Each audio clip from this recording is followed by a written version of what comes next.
In terms of design, it's really important that you keep a few things in mind. One of those is making sure that you have streamlined navigation. This is really allowing the user to understand how they're moving through the site, what buttons that they're clicking on, and making sure that the navigation makes sense. There's nothing worse than going into a website and having to click a bunch of buttons and not knowing where to go. Make sure you keep your content organized. So, make sure that the topics and the information flows together really well and it's put together so that employees are not accessing parts of the information in one area and then having to toggle or go elsewhere to find additional details related to that subject.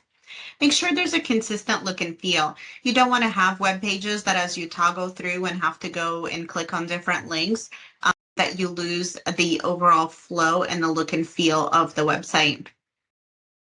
Use and focus on quality content. Sometimes less is more, and overwhelming the page with a lot of information can be confusing for your employees, and it may make things a lot more difficult for them. So the big rule is keep it simple.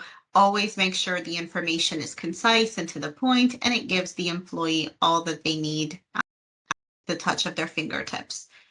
Also, you want to make sure to have clear and descriptive labels. It's important for employees to find information easily, so that should help with different headers or tabs or links that are very clear where the employee is going and how they're transitioning as they navigate that portal or site.